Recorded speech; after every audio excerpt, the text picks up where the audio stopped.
Far కాదు far engine మంట పెట్టను ఆర్పుతాను అంటున్నారు ఎంపీ మల్లు రవి. పార్టీలో క్రమశిక్షణ ముఖ్యం, హద్దు దాటితే చర్యలు తప్పవంటున్నారు. ముఖ్యంగా వరంగల్ కాంగ్రెస్ లో వివాదంతో పాటు రాజగోపాల్ వ్యాఖ్యలపై Mallu Ravi reply hot topic గా మారింది. ఇంతకీ ఆయన వార్నింగ్ ఎవరికి? తెలంగాణ కాంగ్రెస్ క్రమశిక్షణ కమిటీ సమావేశంలో పార్టీ కీలక నిర్ణయాలు తీసుకుంది. క్రమశిక్షణ కమిటీ అధ్యక్షుడిగా తన కర్తవ్యంపై తనకు క్లారిటీ ఉందన్నారు ఎంపీ మల్లు రవి. అదే పనిలో ఉన్నానంటున్నారు ఆయన. క్రమశిక్షణ కమిటీ చైర్మన్గా ఉంది. ఎక్కడైనా మంటలు రేగుతుంటే మంటలు ఆర్పటానికి కానీ మంటలు పెట్టడానికి కాదు చైర్మన్. కొంతమంది నువ్వు డిసిప్లినరీ కమిటీ చైర్మన్ కాబట్టి అది చేయాలా ఇది చేయాలంటే నా పని ఫైరింగ్ అండ్ పని.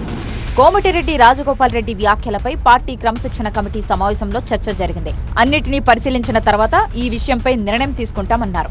రాజగోపాల్ రెడ్డి విషయం గురించి మాకు పిసిసి అధ్యక్షుడు నిన్న చెప్పారు. దానికి సంబంధించిన వివరాలు ఇంకా సేకరిస్తున్నాం.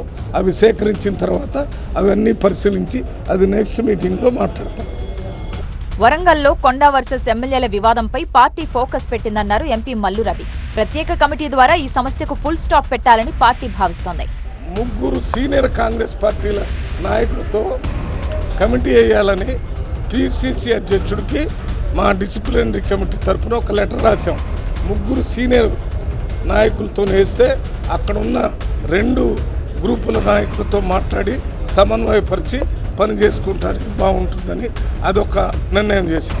గజ్వేల్లో కాంగ్రెస్ లోనూ వర్గపోరు నడుస్తోంది. దానిపైన విచారణకు 4 పార్టీ కమిటీ వేసింది.